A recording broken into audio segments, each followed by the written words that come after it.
Today, violent mobs brutally beat people in the street over the weekend all across the country. President Trump says Antifa will be designated a terrorist organization and celebrities bail out rioters. We've got a lot coming up this packed Monday, and it starts right now.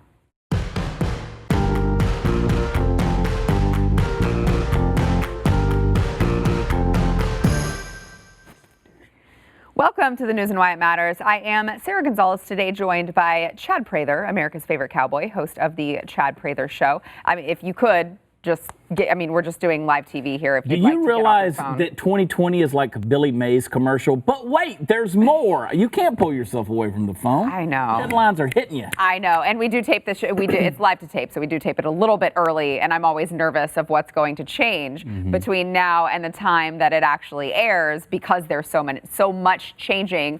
Also joined by Elijah Schaffer, host of Slightly Offensive, and also probably the guy that you watched all of the insane internet clips from over the weekend at the Dallas riots. I almost said protests. At the Dallas Please, riots. correct yourself. Yeah, really. We will get into that. It was crazy. And Elijah, we're so glad that you are here and safe, despite you being out in danger all weekend.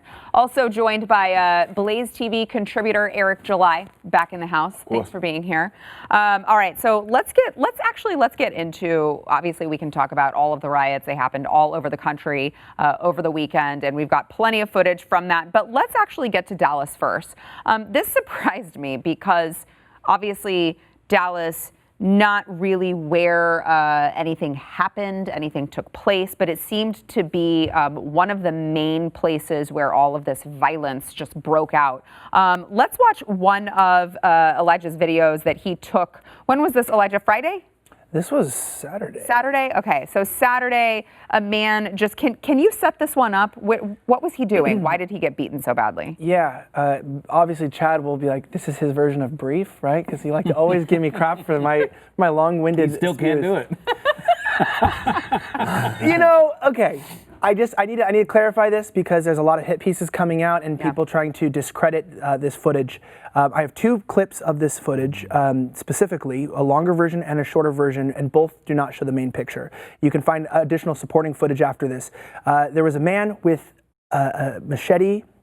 We don't know if he was swinging it at the rioters or the rioters came at him. Either way, there was a full-on riot going on outside in this neighborhood, breaking into windows, looting of banks, of ATM. They were cracking open ATMs on the side and pulling cash out.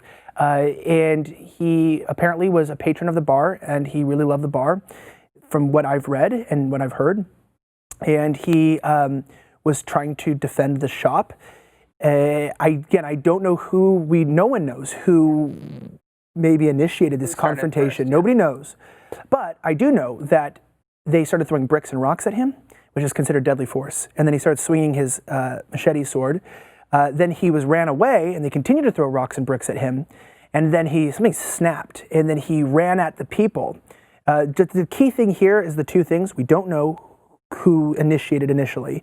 And number two, my clip was purposely edited to not show him running at the people because I didn't get the part where they were throwing rocks on him, and I didn't want to make it look like he's a random guy that charged rioters, because that's not what happened. Right. And then this is exactly what followed right after. All right, let's take a look.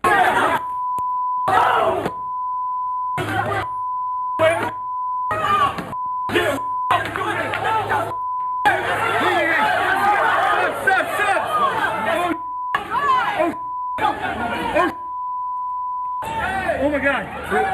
Oh my God! Oh my God! Oh my God! No, don't touch me! Look at y'all stupid!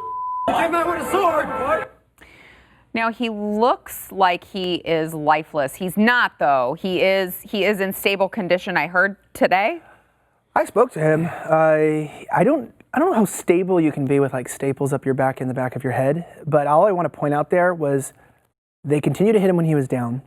They continued to stone him, hit him in the back of the head with skateboards multiple times after he was down. And then what a lot of people didn't pick up on is they robbed him. They pickpocketed him. They pickpocketed a man who they didn't know was dead, and a lot of them laughed. These are cold-hearted people. Yeah, Chad, what are your thoughts? This is one of those things where, and right after you and I got through in our studio today, someone that's a friend of this program sent me a message of that theinterceptor.com article about the video and how they tried to say that Trump had tweeted and defended this, but this guy was actually, instead of being the victim, he was the perpetrator.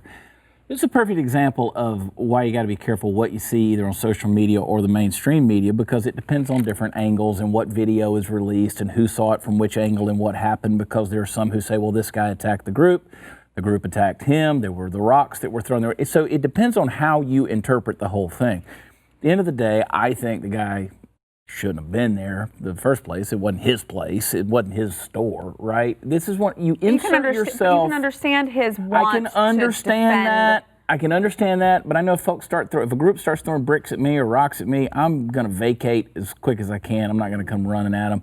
There were also some questionable things from his now gone Twitter feed, which were a little bit bizarre that was there, that kind of basically he was making some threats with his sword or his machete or whatever.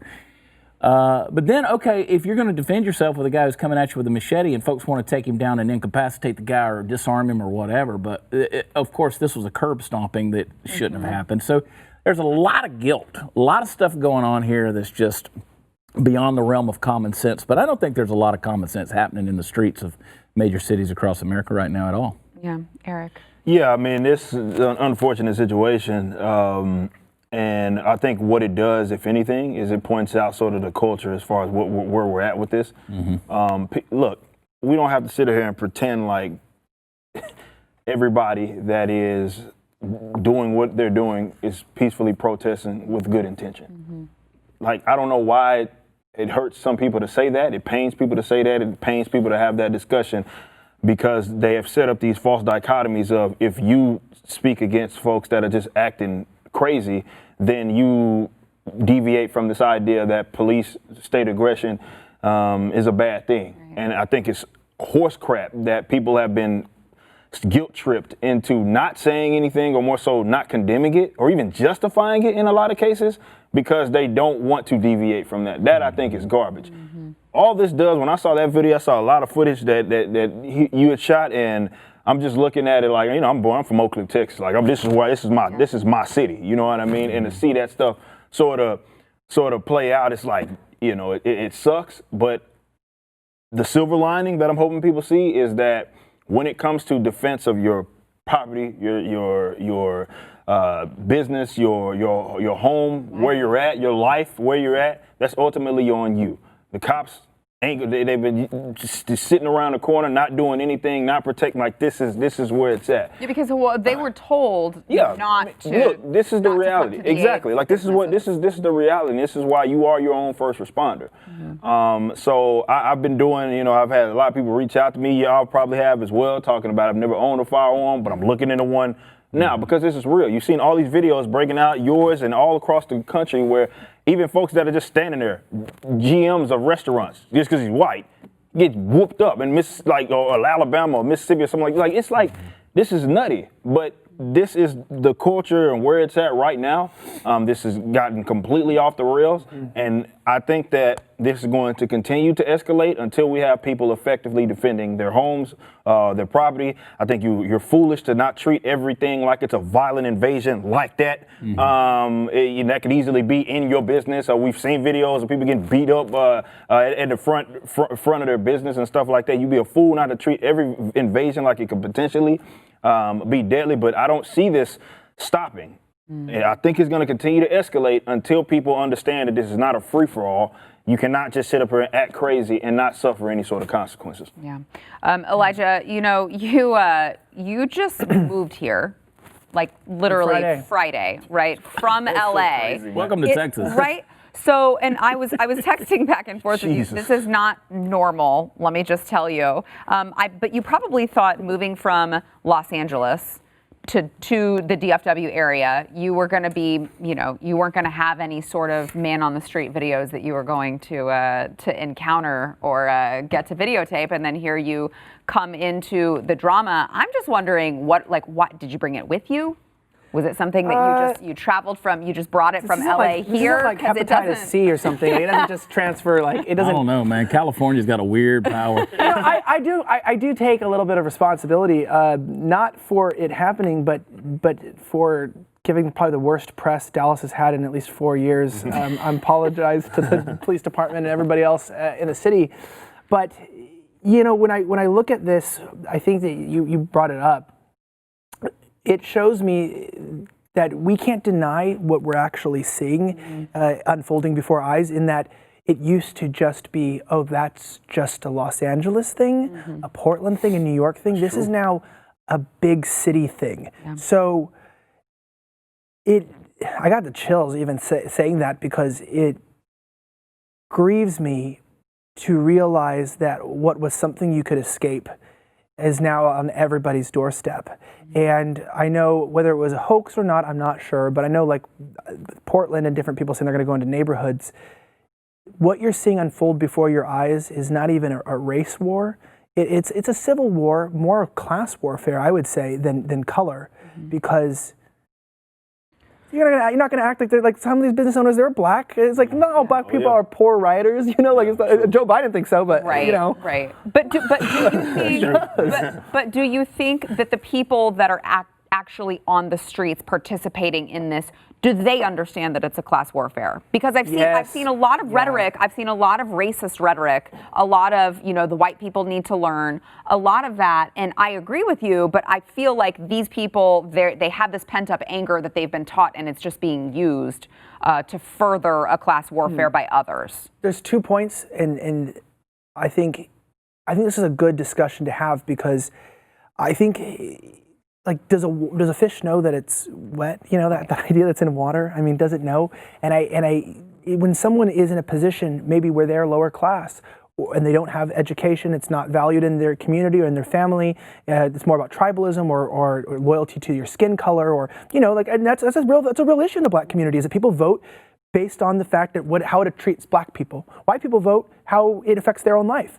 And when you have this tribal group mentality, sometimes that can lead people to ignoring the truth and not seeing things that are really going on. So while they might believe it's a race thing, there was white people in the protest too, and they weren't attacking those people. They didn't seem like the most decent white people, but also I want to point out, it's like those were thugs too. I'm just gonna say, when he said thugs there were white people too that were thugs, okay? Not racist. But I heard this conflation, and you know, Joe Biden, I believe, is the one who said that's was referencing that there are like, you know, poor people and then there are white people or whatever, something like that. Is that what he said? Yeah. So you know, I know it's probably a gaffe. Smart as white people. I know that there's probably a gaffe. He probably didn't really mean to say that. I'd hope so, but there is a conflation in black communities and Hispanic communities and stuff, where there's this like wealth means white in certain communities. There really is. Like wealth means like because I kept hearing people say, oh, let's go to the rich neighborhood, let's go to the white neighborhood. It kept changing. Let's go to the rich, the white people area. And unfortunately, that victim mentality that's trapped itself in black communities of like, that's the white people's area. It's like, bro, that's America. That's your area. That can be your area too. Like just gotta go to school, open up a store, and boom, you got that luxury apartment, you're there too, there's no one stopping you. You know, but they don't believe that because that's not the narrative they're being told. And so it's both class and race, but it's just a textbook cultural Marxism, like right off the bat. And I don't think these thugs are cultural Marxists. I just think that this movement combined with the race is sort of what we're seeing develop. Yeah, Chad, your thoughts? I traveled this weekend, and I was staying at a hotel, and I walked out of my room Saturday morning and started to walk down the hall, and a black gentleman stepped out of his room and started to walk towards me, and we saw each other, and we kind of faced off like a spaghetti western, you know.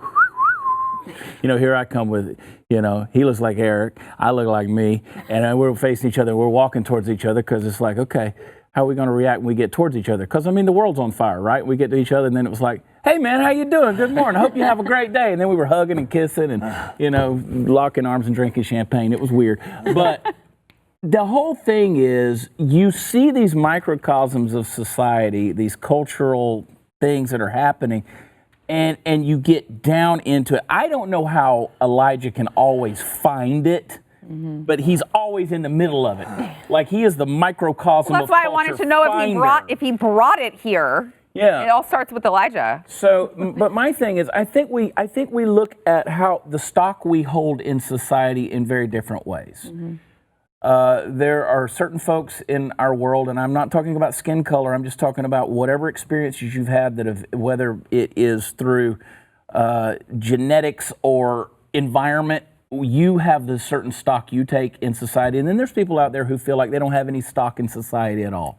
And so their first thing that they do, or the first feeling they have or inclination whenever there is a sense of injustice, which this certainly was when it comes to George Floyd, is to react against that society in which they have no stock. Because why am I going to keep checking the boxes on a society that provides nothing but injustice for me? And whether that's true or not, that is certainly the perception, and the perceived reality is just as dangerous. Yeah. All right, we've got much more to get into. First, we want to thank our sponsor for this segment, Bambi. So if you are an entrepreneur, you know that HR issues, if they have one that arises, like this guy over here, this guy is a walking HR issue waiting to happen. What is dirty feet on my table right now?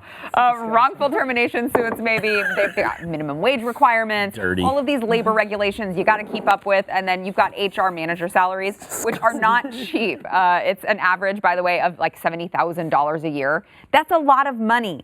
Don't do that. Go to Bambi. It's BAMBEE, that was created specifically for small business. They give you a dedicated HR manager. They can craft your HR policy. They can maintain your compliance so you don't have to keep up with those headaches. They do it all for $99 a month. That's it.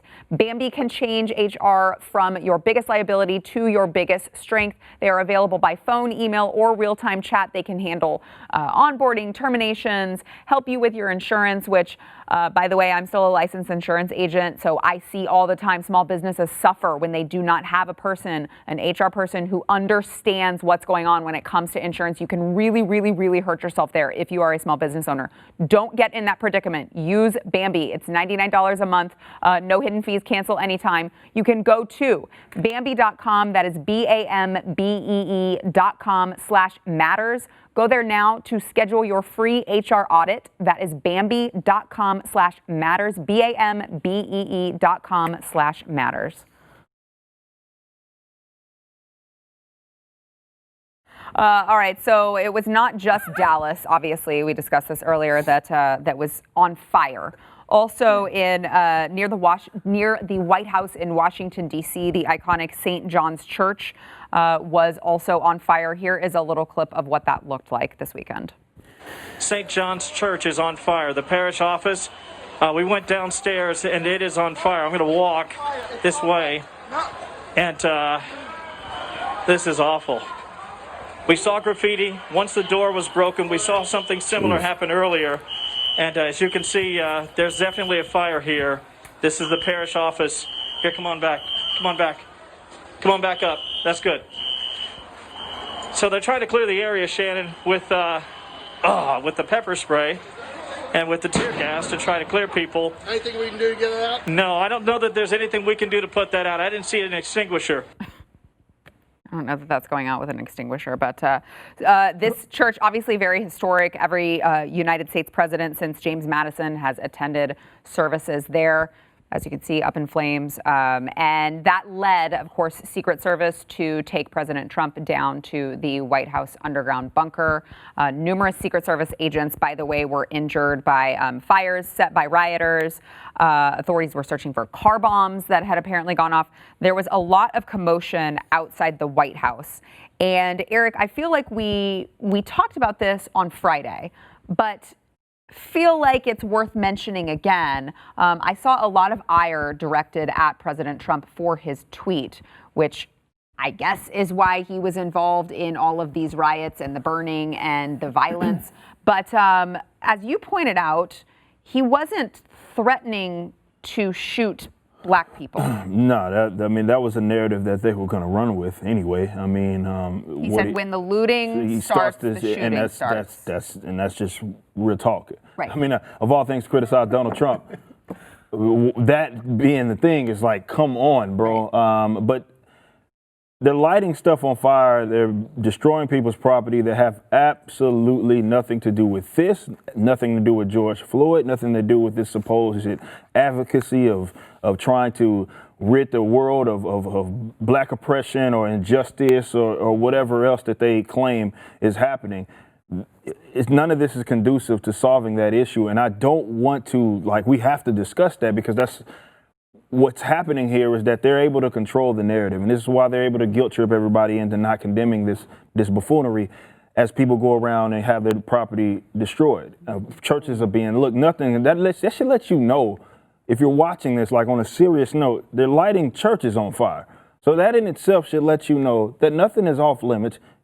It's spreading in areas that is what? Even I saw that there's supposed to be where I live out in Frisco. There's supposed to be some deal going on that's literally right down the street from my house. But trust me, I'm not gonna have any of those sword. I'm not having any of those problems at my house. But what I'm saying is that nothing's off limits. They know that. They told you that. They continue to escalate this. None of that.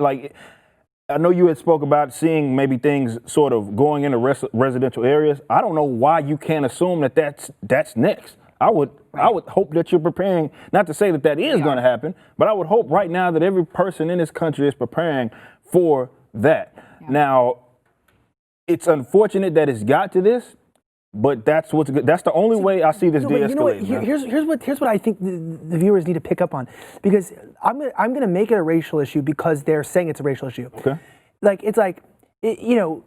Here's a black guy on a show saying, I'm preparing myself too. If this was really a race war, why is a black guy needing to prepare himself and his family? Because it's not a race. That's what I'm saying. It's not a race thing. Well, why are black people crying because their businesses but that's my point, though. Because any smart person that is broken out of seeing their skin color goes, like you just said with the churches, it's perfect. The churches aren't sacred. The black businesses are being looted.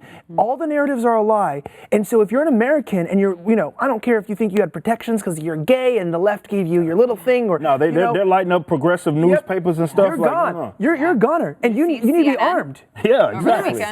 But it's like this is the exact what needs to literally be on the news around is just people of every creed, sexual orientation, color, background, socioeconomic class being like, you're not exempt. You could be a low-income person in the hood and you're still going to get jumped, and they were fighting each other.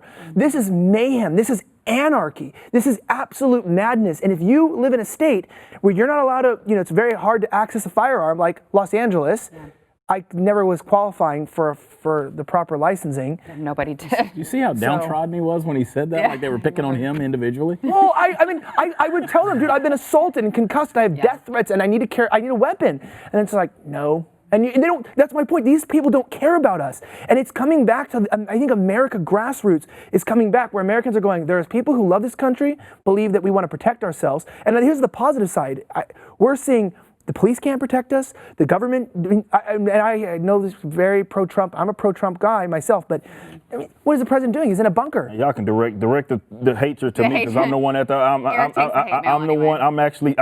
the anarchist at the. I'm not these weirdos that go. I know everybody thinks anarchy is throwing Molotov cocktails at things and spray painting A's on churches and stuff like that. Those weirdos are communists, and that ain't what I'm all about. Destroying people's private property. But I cannot reiterate enough, you are completely correct. Nothing is off limits. And again, you need to be preparing yourselves. Yeah. Chad, you definitely do. I mean, whether you want to take serious, so-called Antifa tweets yesterday. I'm going to show you. Don't worry about it. We call it sexting. There are, and I just say this not as boisterous, emboldened, proud, bragging. I'm just telling you guys, there are folks that live out in the country. They want you to come down there. They're begging you. They've watched the news media.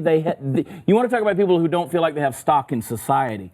You take that guy out there who gets up at 5 o'clock every single morning, who's blazed his own trail, pulled himself up by his bootstraps at AOC, and worked hard to provide for his family by working 6 long days a week till he can get till Sunday, go to church and have a nap in the afternoon while he drinks lemonade, and you're going to come down there and destroy his stuff? Let me tell you something. They have been waiting on you to come down that dirt road. Larry Elder tweeted today, he said, assume there's a vaccine against white racism. Would 70% of black kids still be raised in fatherless homes? Would 50% of blacks still drop out of many urban high schools? Would 25% of young black urban men still have criminal records? Would blacks still kill 7,000 blacks every year? He makes a valid point in that. He makes a very valid point. This is not a race issue.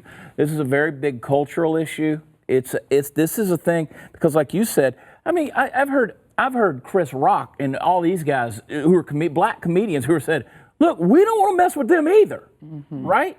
Because they're not black. And then you just said there's people out there protesting who are white. That's skin color. But that's not mindset and that's not culture. We're dealing with mindset, we're dealing with culture. There's a lot of white people that are crazy, that are like in participating in this. I don't know why we have limited this to like, oh, it's just, but like there's a lot of, definitely when you go into like a store in Northeast, like I've seen a lot of white cats throwing bricks and stuff like that. You know, they scrawny and they got pencil necks, but I'm just saying. You know what I mean? I call them the riot Karens. They're down there trying to break windows and can't even do it with a 2x4. But what is, you know what? Like, I'm unapologetically a Christian, and I always joke about the kind of Christian I am. The Bible was written by me. No, it was written for me. It just was, because I need direction. You have one on your person right now, don't you? It's actually sitting on my Bible over there. Sitting on my computer. I need a Bible because not everybody carries a sword. Oh, yes, they do. Yeah. So wholesome. No, because I really need direction from God, because I don't know how to live my life on my own, and I really didn't do a good job before God, and I look at that. And I realize, though, that when you look at these people, you know, they don't have direction. You know, and I know people watch the show that don't believe in God. Fine, maybe your fortune cookie is your guidance or whatever. Go ahead. But I looked at my Bible and You need some sort of compass. But where do these people get their compass? And that tweet is a further reaction of saying, look at how many misguided, disenfranchised young black people there are because of personal choices in the community. Well, I mean, you can say systemic racism or whatever. I'm not going to get down that road, but the point being is, like, you hit the nail on the head with the cultural reason. These people are looking for purpose. They feel that they don't have any value, and it's like, you know, you go, well, why don't they value a church? They probably never even been in a church. They don't even probably have friends who even, you know, there's a big portion of the population I was reading in a recent study that have never even heard about Jesus Christ. And you go, they thought it was a curse word. A bunch of people thought it was just a curse word. They didn't know it was a God of the Bible. So it's like when you look at this and you look at people, we were designed and created to have a purpose and a compass, but when you remove that, it's a vacuum that just sucks in whatever is there, and people are preying on these people. And so I'm not defending the thugs, the rioters, the anarchists, etc. But ultimately, these are lost souls, and we're not going to win them by making fun of them, and we might never be able to win them. But we've got to make sure that our culture changes so that it doesn't keep growing, because that's what I'm more afraid of. It was just like 4 years ago that people were like, even just 2 years ago with my videos, people would be like, oh, you say Antifa's a big threat. It's not a big threat. Well, they're burning down the cities of America. Thanks for not listening. Now they're a domestic terrorist organization? Like, we all haven't been tweeting that for years? I mean, we've been saying this, but my point being is that if it's gotten this bad since Trump's presidency began, we saw it really come to light. I think he's going to get reelected. Yeah, but to end like this cultural problem, like, the cultural issue is a real thing. And that, I think, is why I don't think that this issue is ever going to be resolved looking to government, looking to local government, state government, federal government, anything like that, because it's a cultural issue. I talked about this and how I feel about these movements and stuff like that. I personally always hated the slogan Black Lives Matter, mainly because I think it's something that you're begging to be accepted or acknowledged by people that you feel like want to drive you out, or they don't want to include you in your affairs or anything like that. I personally think that's for losers. But that's the issue here, is that there's no leadership, certainly in these communities. There's not enough people to say, okay, why are we looking to this institution to try to move our world for us, when we need to say, all right, if that's the type of stuff you want, how about get out and let's actually try to solve our own issues instead of looking to the government to move their world for them. All right, we have got more to come, including, so Elijah set up the perfect tease for me. President Trump says that Antifa will finally be designated a terrorist organization. We'll get into that after the break. Glenn Beck would say.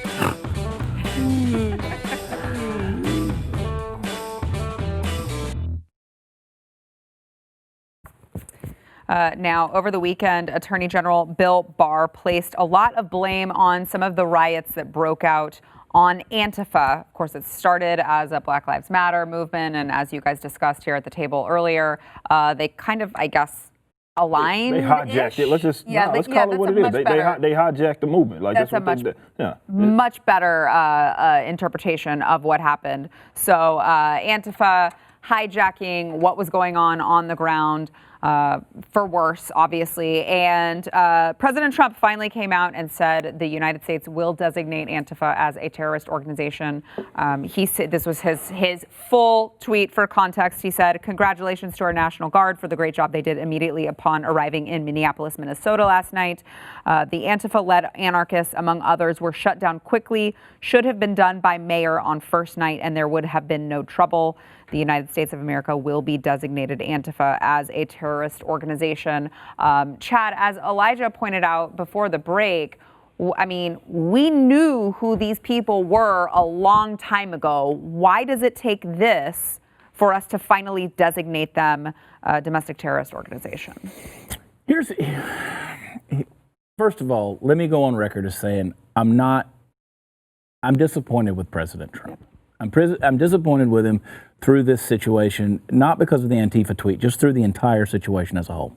Do you think we need to hear from him? I thought that, first of all, I thought President Trump did a good job navigating some very unnavigable and hard to see waters through the COVID thing. This situation's really starting to bother me in a big way. This is showing me that, yes, we elected a businessman, but not a great leader in that regard. He doesn't know how to communicate with the people. And when I say that, there's no need to come out with that statement and then to consistently bash either fake news or the governors or the mayors or any of these people. We already know their flaws and their faults. But just because they said something to you, that doesn't mean you got to go full-blown Karen on them. And I said that last week. You don't have to do that. We do need to hear something from him. We need to hear something bold. We need to hear something decisive. And I'll say this on the Antifa tweet. If you're going to say that, here's my personal opinion, and folks can come at me if they want. If you're going to designate Antifa as a terrorist organization, then you got to come out and say, okay, this is what I would say. Any crime done in the name of a hate organization, whether it's the Ku Klux Klan or white nationalism or Antifa or anybody else, then you will be charged and tried as a terrorist, period. It's not one of those, because here's what rednecks like me hear. They're a terrorist organization. Let's go kill them. I mean, we'd kill Al-Qaeda. Let's go get them. Even you tweeted, and fairly enough, now what are my rules of engagement? I'm paraphrasing, because you've been smacked in the head before. You've been pepper sprayed. Yeah, I'm wondering if I can carry this is a genuine question, and I'm safe saying this on record, and I want to preclude it just putting the thing. I'm curious, not that I would do this. I just am curious what the legal repercussions would be if they're attacking me and I pull out a gun and shot one. Because if I shoot an Al-Qaeda, like you said, or somebody in ISIS or something, I'll be a hero. A terrorist, right? Well, no, I'll be American hero to people. Yeah. I mean, it's like, oh, he killed Osama bin Laden. So that's what I was going. So hold up, can I not?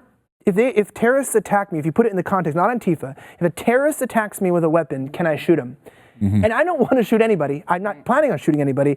Ted Wheeler of Portland, I know you're going to use this against me one day when I'm in your city. I'm not going to shoot anyone in your city. The Interceptor.com. But I would if you. But I don't get it. And I think even a lot of us before, when I think police are going to get confused because in a city like Portland, where Antifa is genuine, it's a hotbed in Portland and Seattle, but mostly Portland. It's an army. You know, they're an army in Portland. And the DSA. Yeah, and the DSA, and so I'm going to ask now: do police engage with terrorists? When they gather, do they have the right to gather?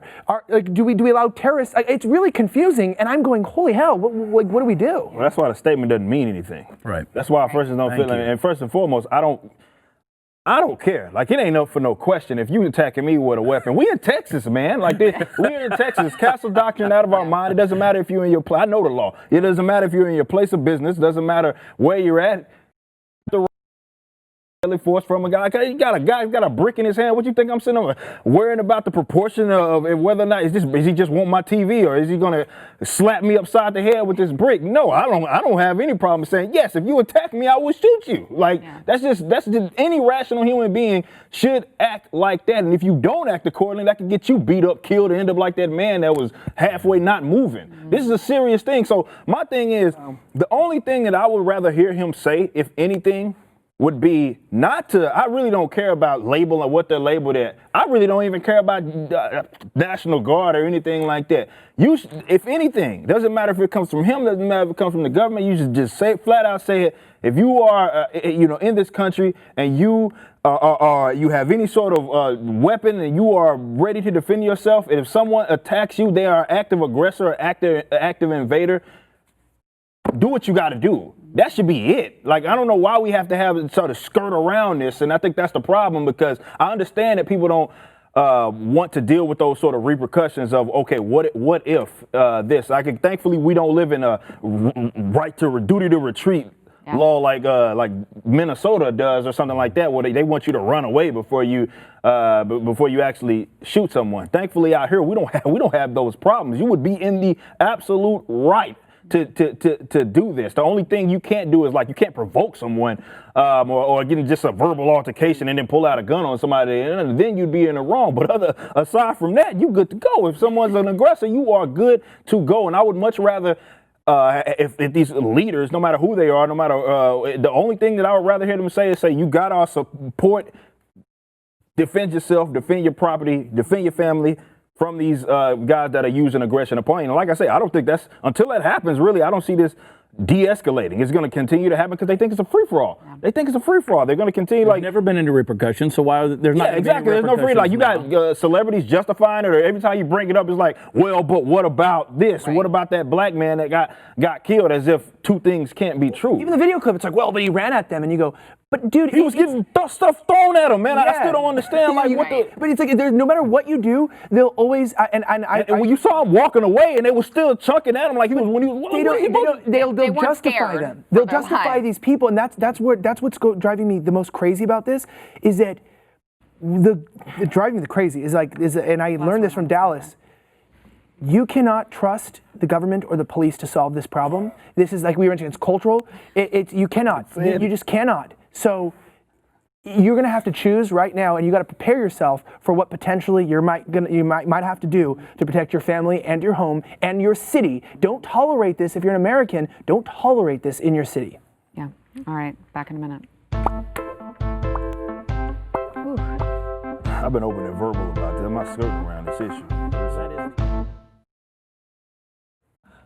All right, so over the weekend, there were also some mysteriously placed bricks. You guys were talking about the bricks that people were using to bash people's heads in. There just happened to be bricks in, like, every location that there was a riot. There were bricks. Frisco today, bricks. Yeah, there's bricks in Frisco, which I did see that the police department came out and said it was for. Why were they there? I'm not going. No. I'm not trying to hear that. I'm gonna let you finish, but I got more to say about that. Considering where they were at on today, I'm not trying to hear that. Well, we were just trying to build some bricks for the pool. No. Well, so I've never seen it. Can I say this? I declare on TV, I've never seen a large pile of bricks in a non-construction zone in my entire life. That was until the thing. This weekend. That was the thing. Was they said, well, we confirmed that it was an HOA project that they were going to do today, but it's like, it was not near any sort of project. Exactly. It was just sitting on the side of the road. The person that dropped them off was conscious of it, and he's like trying to incentivize them to do it. Like, maybe but two things can be true. That may be true, but maybe it's one of those things where he's like,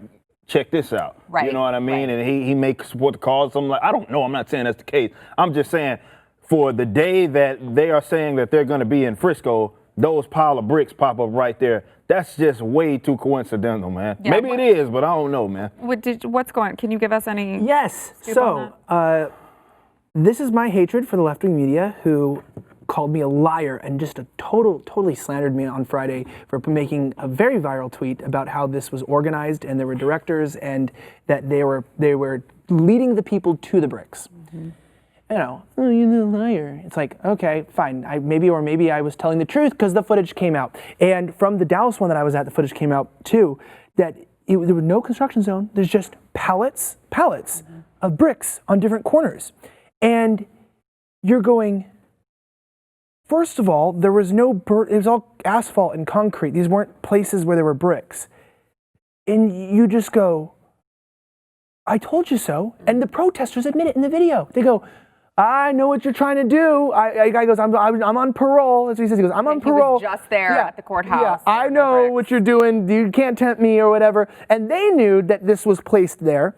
And the director was going, everybody go left. There's a pile of 100 bricks right over here, blah, blah, blah, blah. They were directing people. I'm going, and someone's like, oh, you didn't film it, so it's not true. I go, I don't need to film someone telling someone, just look at the piles of bricks and make your own. Even if I filmed it, they would still say, Elijah edited it out, where he said, he probably edited out a part where he said, I just found a construction site. And he took that part of the beginning of his directions out. Like, and no matter even if I film stuff and I show it. I didn't even defend the machete man. I didn't say anything about it. I just showed it. And they like attack me and discredit me and everything to make me look like I'm a liar. Like you wasn't there. Yeah, like as if like I made up this narrative I never even spoke about. They said that I'm a liar in the Intercept article for calling him a shop owner. I've never claimed that. I never said that in my life. So they're calling me, they're lying about me lying. And so with the bricks, it's like, it's not even a point to get into a conspiracy. It's just, you have to just start settling now and going, that's fishy, and someone placed them there, and I don't give a, oh, sorry, I don't give a Mark would have get see 1 minute this time, Bubba. Chad this time. Good, Chad. What are your quick thoughts? Sorry. We got about a minute. Look, I grew up in a family of bricklayers. I know what it looks like to get a pallet of bricks. First of all, a brick got me through college. It's true. Okay, all right. I grew up laying bricks. Is there anything that you haven't done in life? But my brother owns a brick masonry company. To this day, my grandfather started the company. Look, I kept a brick on my desk in college because I knew if I flunked out, that's what I was going back to, is laying bricks. I didn't want to do that. They don't put pallets of bricks out there that are just untended because they get stolen. They show up on a flatbed truck, forklift takes them off. They're metal banded because otherwise they'd be falling off while they're on the back of the truck. You have to take those metal bands off of those bricks. You put them all in the place where the spot of construction is going to be. You don't spread them all over town. The whole thing is ludicrous. Can I just say, if you want peace, you got to have order. If you want to have order, you got to have the right government. That is a biblical principle. We've talked about that on this show today. That's why Jesus came to institute the kingdom of God. It produces order. That order produces peace. That's why Jesus was called a prince, which is the government title of peace. Okay? The reason your car rolls down the road without shaking apart is because it works in order, and it's in order because somebody built a blueprint that governs that order. And I'm telling you, at the heart of this thing, whether it's fatherlessness, whether it's culture, whether it is whatever mindset that's out there, we have got to get back to the right and proper government, whether it is the things that this country was founded on or getting God as a central space on the throne of your heart and getting back to that. And until we do that, we will not have peace. Yeah. All right, back in a minute. Amen, Brother Chad.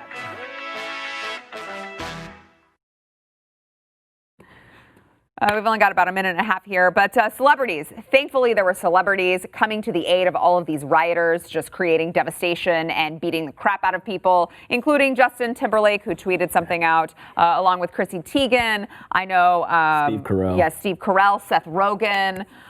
They were all there for the rioters. Chad, your thoughts very quickly. I don't care about them. I mean, Hollywood, burn their place down. Well, you know, I mean, you've got Taylor Swift, who is making, you know, very impressionable young people send me all sorts of hatred because she said Donald Trump was stoking the flames of white supremacy. And I told her to shut up, Taylor. Okay, there you go. I said it. Man, look, they're losers, and they don't really see the consequences from all of this, so they're going to do whatever they in their ivory towers. Absolutely. Those are going to be the last places that they can even get to, so they're good to go. But yes, screw whatever they talking about. It really doesn't matter. Like I say, y'all need to quit playing around because you keep it up. Yeah. Some people are going to get hurt, man. I don't know why we can't. I'm being serious. Yeah. Like, people are going to get hurt out of this, and it's going to be on them because they're the ones that are like, they're afraid to condemn it or they endorse it. So they keep doing this. It's going to cross over in the residential area or the shop owner that's like, you better get up out of here. Yeah. Tell you. And don't forget, you can see all of that footage from Elijah's Twitter. Is it Elijah Schaefer? Yeah, and it's going up. The full comprehensive video is going up tonight on YouTube. On YouTube, on Slightly Offensive. slightly offensive. Go look it up on YouTube so that you can find that footage there. Thank you guys for being here. We'll see you tomorrow. You're welcome.